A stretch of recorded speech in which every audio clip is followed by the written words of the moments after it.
El 11 de septiembre de 2025, México se vio sacudido por un evento de proporciones históricas que marcó un punto de inflexión en la percepción pública del expresidente Andrés Manuel López Obrador, AMLO.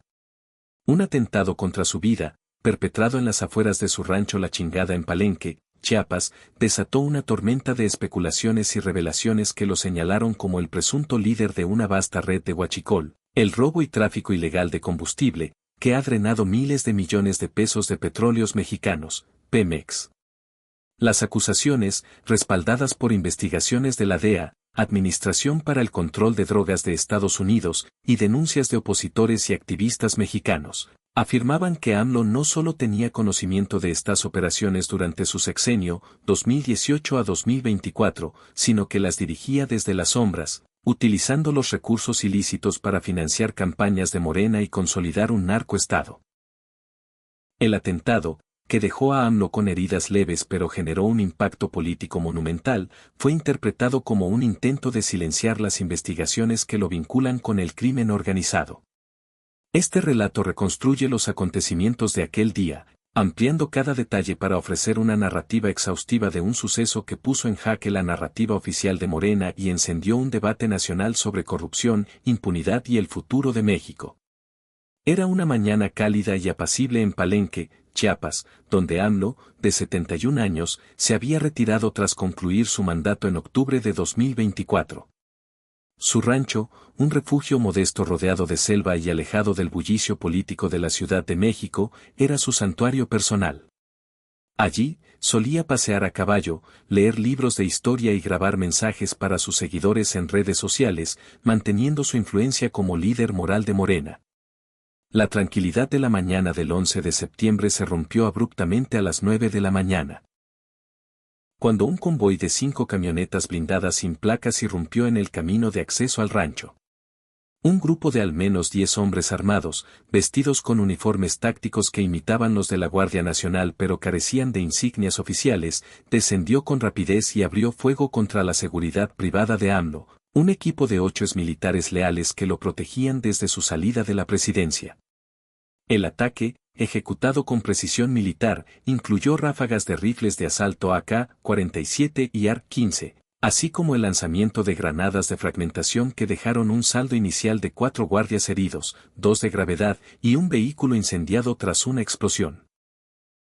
AMLO, quien en ese momento se encontraba en el porche de su casa revisando documentos y preparando un video para sus seguidores, fue alcanzado por una bala que rozó su hombro izquierdo, causándole una herida superficial que sangró profusamente pero no requirió hospitalización prolongada, limitándose a un corte que necesitó puntos de sutura y atención médica inmediata. Es el narcoestado que yo mismo denuncié, ahora queriendo callarme, exclamó mientras era arrastrado al interior de la casa por su equipo de seguridad, según relatos de un guardia que sobrevivió al ataque. Desde el suelo, protegido por una mesa volcada y rodeado por el caos de disparos y humo, AMLO usó su teléfono móvil para grabar un video en vivo que transmitió por X, TikTok y Facebook. Pueblo de México, me atacan porque saben que tengo pruebas de quiénes son los verdaderos corruptos. No me callarán, y el huachicol que denuncié no lo dirigí yo, es una mentira de la mafia del poder que quiere desprestigiarme. El video, que capturó el estruendo de los disparos, los gritos de los guardias y el humo de las granadas, se viralizó en minutos, alcanzando más de 5 millones de vistas en la primera hora y desatando una ola de reacciones polarizadas en redes sociales. El atentado no ocurrió en un vacío político. Durante los meses previos, investigaciones periodísticas y filtraciones de inteligencia habían señalado a AMLO como el presunto líder de una red de huachicol que operaba desde las más altas esferas del gobierno durante su sexenio. Las acusaciones, respaldadas por documentos clasificados y testimonios de testigos protegidos, apuntaban a que AMLO coordinaba el robo de millones de litros de diésel y gasolina a través de tomas clandestinas en estados clave como Tamaulipas, Hidalgo, Veracruz y Michoacán.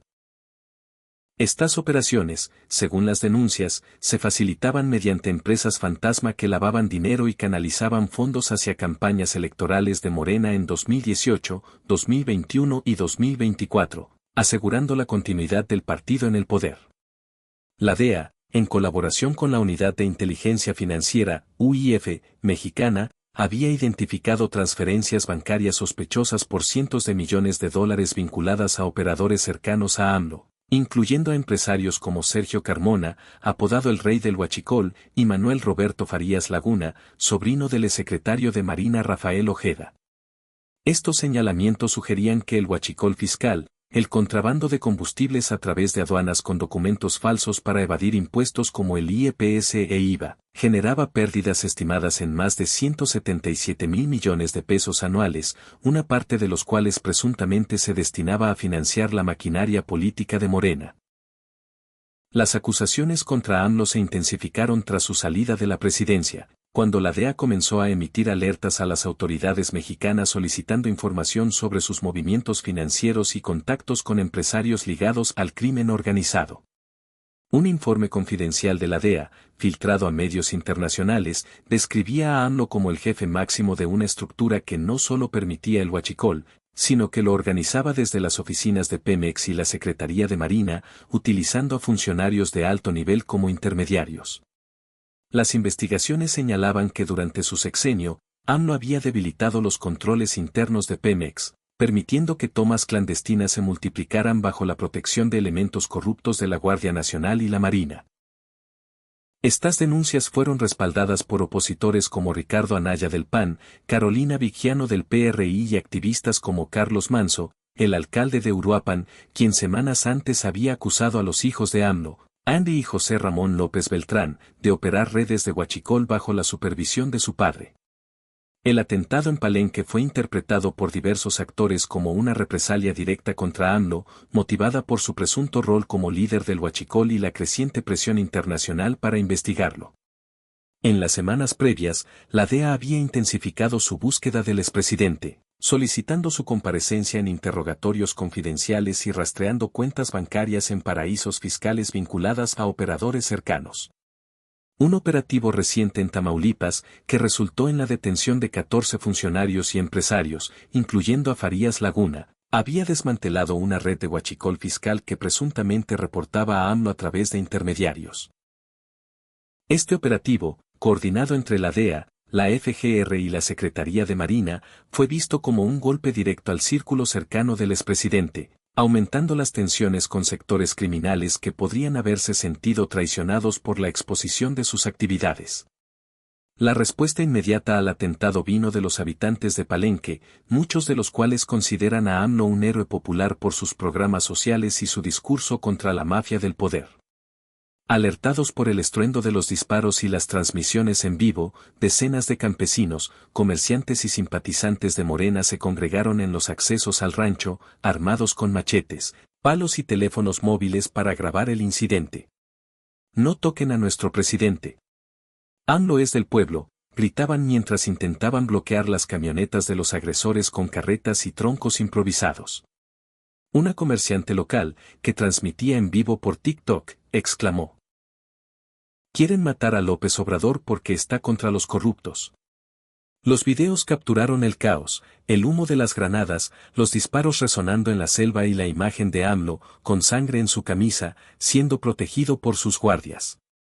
El clímax del enfrentamiento llegó con la llegada de refuerzos inesperados. Unidades de la Guardia Nacional y el Ejército Mexicano, alertadas por el equipo de seguridad de AMLO y las múltiples llamadas al 911, se presentaron en el lugar con una rapidez impresionante. Estas fuerzas, operando bajo mandos legítimos y no vinculadas al grupo inicial de atacantes, evaluaron la irregularidad del ataque y actuaron con decisión. Tras un intercambio de disparos que duró 15 minutos, 2 atacantes fueron neutralizados y 4 capturados, mientras los demás intentaron huir en una camioneta que fue interceptada kilómetros más adelante. Las autoridades recuperaron armas de alto calibre, granadas y dispositivos de comunicación encriptados, que sugieren una operación bien planeada. Un comunicado inicial de la Secretaría de Seguridad y Protección Ciudadana, SSPC, indicó que los agresores formaban parte de una célula criminal con posibles nexos al cártel Jalisco Nueva Generación, CJNG, aunque no se descartó la participación de actores políticos o externos interesados en silenciar a AMLO. Con el hombro vendado y visiblemente afectado pero firme, AMLO salió al exterior del rancho para dirigirse a la multitud reunida, escoltado por guardias y con un megáfono en mano. Gracias al pueblo valiente de Palenque por defenderme. Me acusan de liderar el huachicol, pero es una calumnia de la derecha, la DEA y la mafia del poder para desprestigiar la transformación que iniciamos. Yo combatí el robo de combustible, y este atentado es la prueba de que los corruptos no quieren que hagas la verdad. Sus palabras, transmitidas en vivo por medios nacionales e internacionales, generaron una polarización inmediata. Sus seguidores organizaron vigilias espontáneas en Palenque, Tuxtla Gutiérrez, la Ciudad de México y otras ciudades, portando pancartas con mensajes como AMLO no es huachicolero y El pueblo con López Obrador. En X, los hashtags #AMLO vive y #no al narcoestado se convirtieron en tendencia, acumulando millones de publicaciones. Sin embargo, las acusaciones contra AMLO encontraron eco en la oposición y en sectores críticos de la sociedad. Ricardo Anaya, ex líder del PAN, declaró: el atentado contra AMLO es grave, pero no puede usarse para evadir las investigaciones de la DEA sobre su rol en el huachicol. Que se investigue todo, sin excepciones. Carolina Viggiano, del PRI, exigió una investigación internacional independiente, mientras que Carlos Manso, desde Uruapan, afirmó: AMLO no es víctima, es el arquitecto del narcoestado que financia Morena con el huachicol. Los videos del atentado, que muestran el caos y la herida de AMLO, fueron compartidos masivamente, acompañados de comentarios divididos. Algunos lo veían como un mártir perseguido, mientras otros lo señalaban como el responsable de su propia situación por sus presuntos vínculos con el crimen. Las investigaciones se iniciaron de inmediato, con la Fiscalía General de la República, FGR, asumiendo el caso bajo presión nacional e internacional. Las autoridades confirmaron que los atacantes forman parte de una célula criminal con vínculos al huachicol, posiblemente conectada al CJNG, aunque surgieron teorías sobre la participación de actores políticos descontentos o incluso de facciones internas de Morena que podrían haber buscado eliminar a AMLO para evitar que las investigaciones de la DEA lo implicaran directamente. Los documentos filtrados por la DEA, que incluyen transferencias bancarias a cuentas en las Islas Caimán y grabaciones de operadores mencionando a AMLO como el jefe máximo, fueron entregados a la FGR como evidencia clave. Además, las autoridades recuperaron en el lugar del atentado un cuaderno con anotaciones que detallaban rutas de distribución de combustible robado, algunas de las cuales coincidían con las mencionadas en investigaciones previas sobre el huachicol fiscal. Los testimonios de los testigos fueron cruciales para reconstruir el evento. Un guardia de seguridad de AMLO relató: los atacantes sabían exactamente dónde estaba el presidente, fue un ataque quirúrgico para eliminarlo. Una vecina de Palenque, que grabó el incidente desde su casa, añadió: querían matar a AMLO porque saben que la DEA lo tiene en la mira por el huachicol. Las grabaciones virales, que muestran el momento en que AMLO es herido y su mensaje en vivo, se convirtieron en evidencia central para la investigación y generaron una ola de indignación entre sus seguidores, pero también escepticismo entre los críticos, quienes cuestionaron si el atentado podría ser una maniobra para victimizarse y desviar la atención de las acusaciones. El incidente no fue un hecho aislado en el contexto político de AMLO. Durante su sexenio, enfrentó críticas por la aparente ineficacia de su estrategia contra el huachicol, a pesar de operativos mediáticos como el cierre de ductos en 2019. Las estadísticas oficiales muestran que el robo de combustible no disminuyó significativamente y las tomas clandestinas aumentaron en regiones como Michoacán y Tamaulipas.